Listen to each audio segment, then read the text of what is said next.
बेवफा ना थे। आखिर क्या थी उसकी सच्चाई? सामने स्टेज पर मंगनी की तैयारी पूरे जोर शोर से चल रही थी। सब लोग एक दूसरे से बातें करते नजर आ रहे थे। तभी निदा से हमसा को देखा जो उसी की तरफ दौड़ी चली आ रही थी। अरे आप लोग यहाँ क्या कर रहे हैं? सब लोग वहाँ आप दोनों के इंतज़ार में खड़े हैं। हमसा ने अपने भैया और होने वाली भाभी को एक कोने में खड़े देखकर पूछा। बस कुछ नहीं, ऐसे ही, हमसा की होने वाली भाभी बोली। पर भैया आप तो ऐसे छिपने वाले नहीं थे। हमसा ने हंसते हुए पूछा। काश हमसा तुम जान पाती कि मैं आज कितना उदास हूँ, मगर मैं चाहकर भी तुम्हें नहीं बता सकता। इतना सोचकर हमसा का भाई अख्तर लोगों के स्वागत के लिए दरवाजे पर आकर खड़ा हो गया। तभी अख्तर की नज़र सामने से आती निदा पर पड़ी जो पहले कभी उसी की मंगेतर थी। वह उसे लाख भुलाने के बावजूद भी भूल नहीं पाया था। हेलो अंकल, कैसे हैं आप? निदा ने अख्तर के अब्बू से पूछा। बेटी मैं बिल्कुल ठीक हूँ, अख्तर के अब्बू ने प्यार से जवाब दिया। हेलो अख्तर, मंगनी मुबारक हो। और कितनी बार मंगनी करने की कसम खा रखी है? निदा ने सवाल दागा। यह तुम क्या कह रही हो? मैं तो कुछ नहीं जानता कि हमारी मंगनी क्यों टूटी। पता नहीं तुम्हारे घर वालों को मुझसे में क्या बुराई नज़र आई, अख्तर ने जवाब दिया। बस मिस्टर अख्तर, आप जैसे लोग ही दुनिया को धोखा देते हैं फिरते हैं और हमारे जैसे लोग धोखा खाते हैं रहते हैं। इतना कहकर निदा गुस्से में वहाँ से चली गई। सामने स्टेज पर मंगनी की तैयारी पूरे जोर शोर से हो रही थी। सब लोग एक दूसरे से बातें करते नजर आ रहे थे। तभी निदा ने हमसा को देखा जो उसी की तरफ दौड़ी चली आ रही थी। निदा, आप आ गई? मैं तो सोच रही थी कि आप भी उन लड़कियों जैसी होगी जो मंगनी टूटने के बाद रिश्ता लेती है, हमसा बोली। हमसा, मैं उनमें से नहीं हूँ। यह सब तो हालत की वजह से हुआ है। निदा उदास होकर बोली। क्या मैं जान सकती हूँ कि वह लड़की कौन है जो तुम लोगों को पसंद आई है? हाँ, क्यों नहीं। वह देखो सामने स्टेज की तरफ सुनहरे रंग का लहंगा पहने हुए खड़ी है। हमसा ने अपनी होने वाली भाभी की ओर इशारा करते हुए बताया। अच्छा, तो यही वो लड़की है जो तुम लोगों की अगली शिकार है, निदा ने कोसने वाली अंदाज में कहा। आप ऐसा क्यों कह रही हैं? इसमें भैया की कोई गलती नहीं है। वह तो आज भी नहीं जानते कि हम लोगों की तरफ से मंगनी तोड़ी गई है, हमसा ने धीमी आवाज़ में कहा। मगर तुम तो बता सकती थी, तुमने क्यों नहीं बताया? आखिर तुम भी तो इसी घर की हो। इतना कहकर निदा वहाँ से दूसरी तरफ खड़े लोगों की तरफ बढ़ने लगी। निदा की बातें हमसा को बुरी तरह कचोट गई थी। प्लीज़ निदा, आप हम लोगों को गलत ना समझे। बस मम्मी चाहती थी कि भैया की शादी उनकी सहेली की बेटी से ही हो। निदा को रोकते हुए हमसा ने सफाई पेश की। और तुम लोग मान गए, एक लड़की की ज़िंदगी बर्बाद करके अपनी कामयाबी का जश्न मना रहे हो। निदा गुस्से से बोली। नहीं, ऐसी बात नहीं है। मैं अच्छी तरह से जानती हूँ कि मम्मी की कसम के आगे हम सब मजबूर थे, वरना मंगनी कभी भी ना टूटने देते। कहकर हमसा ने उसका हाथ पकड़ लिया। देखो हमसा, अब पुरानी बातों को भूल जाओ, पर अफसोस तो उम्र भर रहेगा। इंसानों की पहचान करना आजकल के लोग भूल चुके हैं। इतना कहकर निदा ने धीरे से अपना हाथ छुड़ाया और आगे बढ़ गई। निदा, इनसे मिलो, ये मेरी होने वाली बहू है। मम्मी पापा, यहाँ इनकी छोटी बेटी है जो मेडिकल की पढ़ाई कर रही है। अख्तर की मम्मी ने निदा को अपने नए रिश्तेदारों से मिलवाया। निदा सोचने लगी कि लोग तो रिश्ता टूटने पर नफरत करते हैं, लेकिन मैं उनमें से नहीं हूँ। अमीरों के लिए दौलत ही सब कुछ है, मगर मैं दौलत की इज्जत नहीं करती, बल्कि इंसानों की इज्जत करना मुझे अपने घर वालों ने सिखाया है।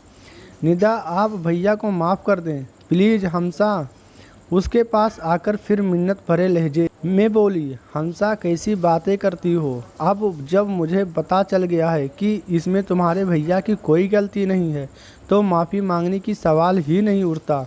निदा ने हंसकर उसके गले पर एक हल्की सी चपत लगाई।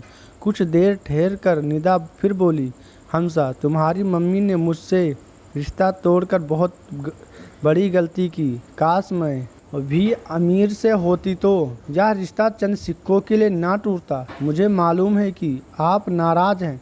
मम्मी ने आपसे मंगनी तो तोड़ दी, पर उन्हें भी हमेशा अफसोस रहेगा कि उन्हें दौलत के लिए अपने बेटे की खुशियाँ का खून कर दिया। हमसा ने सजीदगी से कहा, बेटा आप लोग यहाँ क्यों खड़े हो? चलो, सब लोग इंतज़ार कर रहे हैं। निदा तुम भी चलो। अख्तर के अब्बू खुशी से चहकते हुए बोले, मुझे यहाँ इतना प्यार मिलता है, फिर भी दिल में एक टीस सी उठती है कि उन्होंने मुझे ठुकराया है, पर दिल में नफ़रत से कहीं ज़्यादा मोहब्बत का असर है जो चाह कर भी नहीं मिटा सकती। निदा सोच रही थी, निदा आपको बुरा नहीं लग रहा है कि भैया किसी और से शादी कर रहे हैं? हमसा ने मासूमियत से पूछा। नहीं हमसा, मुझे क्यों बुरा लगने लगा? अगर आदमी का दिल साफ़ है और पाक हो तो वह एक अच्छा दोस्त भी तो बन सकता है। निदा उमड़ते आंसुओं को रोकना चाहती थी, मगर कोशिश करने पर भी वह ऐसा कर नहीं सकी और आखिरकार उसकी आंखें भर आई। भैया आप निदा से वादा कर कि आप दोनों ज़िंदगी की किसी भी मोड़ पर दोस्ती का दामन नहीं छोड़ेंगे। हमसा ने इतना कहकर निदा का हाथ अपने भैया के हाथ में थमा दिया और दोनों के अच्छे दोस्त बने रहने की दुआ करने लगी।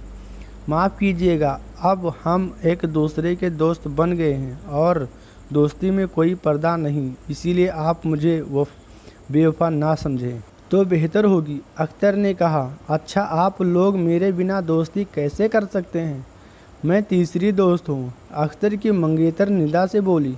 निदा उस लड़की को देखती रह गई और सोचने लगी कि कितनी अच्छी लड़की है। वैसे भी इस सब में इसका कोई गलती भी नहीं है। आंटी, मैं हमसा को अपने भाई के लिए मांग रही हूँ, प्लीज़ इनकार ना कीजिएगा। निदा ने कहा, तुम मुझको शर्मिंदा तो नहीं कर रही हो? अख्तर की मम्मी ने पलट कर पूछा। नहीं आंटी, मैं एक दोस्त होने के नाते अपने दोस्त की बहन को अपने भाई के लिए मांग रही हूँ। इतना कहकर निदा ने हमसा को गले से लगा लिया। निदा आप हमसे बदला लेना चाहती हैं? आप भी मम्मी की तरह रिश्ता जोड़कर फिर तोड़ लीजिएगा ताकि मैं भी दुनिया वालों की नज़र में बदनाम हो जाऊं। हमसा रोते हुए बोली, अरे पगली, मैं तो तेरे भैया की दोस्त हूँ। दुख और सुख में साथ देना दोस्तों का फ़र्ज होता है, ना कि उनसे बदला लेना। निदा ने कहा, नहीं, मुझे यह रिश्ता मंजूर नहीं है। अख्तर की मम्मी ने जिद्दी लहजे में कहा। अभी अख्तर के अब्बू आ गए। क्या बात है, किसका रिश्ता नहीं होने देगी आप? उन्होंने पूछा। अंकल, मैं हमसा को अपने भाई के लिए मांग रही हूँ, तो देर किस बात की है? ले जाओ, तुम्हारी अमानत है, तुम्हें सौंप देता हूँ। निदा, आप अब भी सोच ले, मुझे बर्बाद होने से आप ही बचा सकती हैं। हमसा ने रोते हुए कहा, कैसी बहकी बहकी बातें कर रही हो? मैं तो तुम्हें दिल से कबूल कर रही हूँ, ज़ुबान से नहीं, जो बदल जाऊँगी। निदा खुशी से चहकी। हमसा, निदा ठीक कह रहे हो, तुम खुशी खुशी मान जाओ। यह कोई ज़रूरी नहीं है कि हम लोगों ने उसके साथ गलत बर्ताव किया तो वह भी ऐसी ही गलती दोहराएं।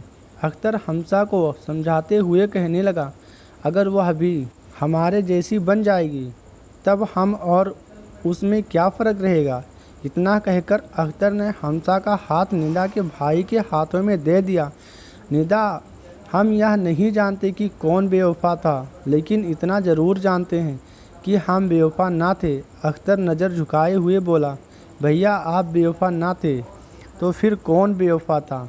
हमसा शिकायती लहजे में बोली। उसकी नज़र जब अपने भैया पर पड़ी तो देखकर दंग रह गई। उसका भाई रो रहा था। भैया मुझे माफ़ कर दीजिए, मैंने आपको गलत समझा। हमसा अख्तर के गले लगकर रोने लगी।